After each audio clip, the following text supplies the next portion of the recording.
ഞാൻ ഒരുപാട് യാത്ര ചെയ്യുന്ന വ്യക്തിയാണ്. പക്ഷേ കൂടുതലും ഞാൻ ഫുഡ് വീഡിയോസാണ്. അപ്പോൾ പോയി പുറത്തുനിന്ന് കഴിക്കുന്ന വീഡിയോസ് മാത്രമേ അപ്ലോഡ് ചെയ്യാറുള്ളൂ. പക്ഷേ ഈ ഒരു കാഴ്ച നിങ്ങളെ കാണിച്ചേ മതിയാകൂ എന്ന് എനിക്ക് തോന്നി. കാരണം അത്രയും മനോഹരമായൊരു കാഴ്ചയായിരുന്നു കോട്ടയം ജില്ലയിലെ തിരുവാർപ്പ് മലരീക്കൽ എന്ന് പറയുന്ന സ്ഥലത്ത് ഞാൻ കണ്ടത്. ഭൂമി ഒരുക്കിയിരിക്കുന്ന ഒരു വർണ്ണപ്രപഞ്ചമെന്ന് ഞാൻ പറയും. ആ ഒരു ക്യാമറയ്ക്കും ആ ഒരു മനോഹാരിത ഒപ്പിയെടുക്കാനുള്ള കഴിവില്ല. നമ്മളെ കണ്ണുകൾ കൊണ്ട് കണ്ടാൽ മാത്രമേ അതിൻ്റെ ഭംഗി ആസ്വദിക്കാൻ പറ്റൂ. അത് വള്ളത്തിൽ കയറി പോകണം. ഏകദേശം 1000 രൂപയാകും. അത് മാത്രമല്ല, നമ്മൾ കുറേ കാര്യങ്ങൾ ശ്രദ്ധിച്ചിട്ടേ അവിടെ പോകാവൂ. ഈ വീഡിയോ നിങ്ങളിലേക്ക് എത്തുമ്പോൾ ചിലപ്പോൾ അവിടെ സീസൺ കഴിഞ്ഞു പോയി കാണും. പിന്നെ അവിടെ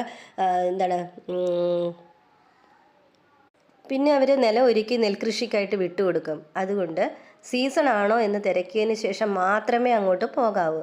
പിന്നെ അടുത്ത കാര്യമെന്ന് പറഞ്ഞാൽ അതിരാവിലെ അവിടെ എത്തണം. കാരണം ചന്ദ്രനെ കാണുമ്പോഴാണ് ആമ്പൽ വിരിയുക. ചന്ദ്രൻ അസ്തമിക്കുമ്പോഴേക്കും ഇത് കൂമ്പിപ്പോകും. അതും മനസ്സിലുണ്ടായിരിക്കണം. കാരണം 10 മണിക്ക് ശേഷം അങ്ങോട്ട് പോയിട്ട് യാതൊരു കാര്യവുമില്ല. അതിരാവിലെ പോയാൽ മാത്രമേ ഇത് ആസ്വദിക്കാൻ പറ്റൂ. പിന്നെ രണ്ടാമത്തെ ഒരു കാര്യം, ആദ്യം കാണുന്ന അമ്പലപ്പാടത്തിൽ ഇറങ്ങരുത്. രണ്ടാമത് കാണുന്ന അമ്പലപ്പാടത്തിലാണ് ഇത്രയും ഏക്കറോളം വ്യാപിച്ച് കിടക്കുന്നതെന്നാണ് കേട്ടത്. പിന്നെ അത് മാത്രമല്ല, വാഷ്റൂം ഫെസിലിറ്റീസും ഇവിടെ ഉള്ളൂ. അത് ഒന്ന് ഓർത്ത് ശ്രദ്ധിച്ച് ഈ പാലത്തിനപ്പുറം ഉള്ളിടത്ത്, ഗുരുദേവൻ്റെ അടുത്തുള്ളത്